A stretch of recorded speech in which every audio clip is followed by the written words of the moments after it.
Sa social media lang daw nalaman ni Banban Mayor Alice Guo na pugante pala ang ilan sa kanyang kasosyo sa negosyo.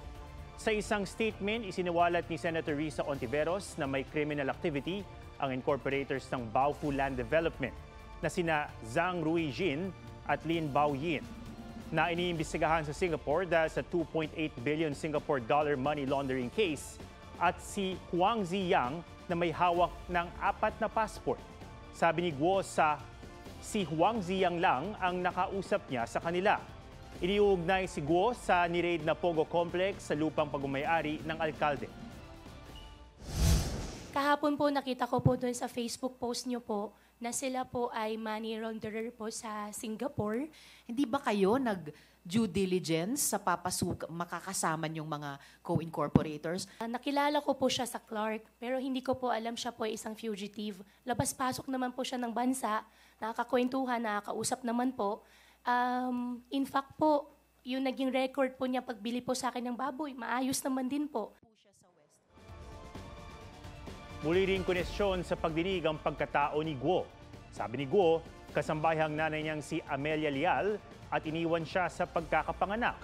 Tanong ni Ontiveros paanong iniwan si Guo ng kanyang nanay gayong may mga nakababatang kapatid ng alkalde. Base sa record ng Philippine Statistics Authority, 3 ang kapatid ni Guo. Sagot ni Guo, itinago niya ang tungkol sa kanyang mga kapatid dahil ayaw na niyang madamay pa ang ibang tao. Hindi lang 2, kundi sa 7 negosyo kasosyo ni Banban Mayor Alice Guo ang isang nagngangalang Wen Yilin. Si Wen Yilin ang sinasabi ni Senator Win Gatchalian na posibleng biological mother ni Guo. Sa mga dokumentong nakalap ni Senator Risa Ontiveros, incorporator sa mga negosyo ni Guo, si Lin. Gayon din ang mga kapatid at ama ng alkalde. Iisa lang din ang address ng pamilya Guo at ni Lin sa dokumento ng QJJ Group of Companies sa Securities and Exchange Commission.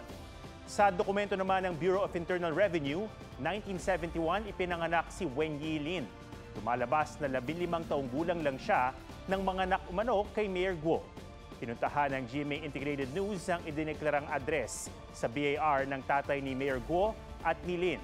Sa kanumero nitong lote, sabi ng nakausap namin, wala namang tumirang Guo at Wen Yilin doon sa nagdaang dekada. Ayon naman sa barangay, puro warehouse lang ang nasa loteng iyon. Nang puntahan naman ang address ng mga Guo sa Valenzuela, sinabi ng mga nakausap ng GMA Integrated News na walang ganoong pangalan sa lugar.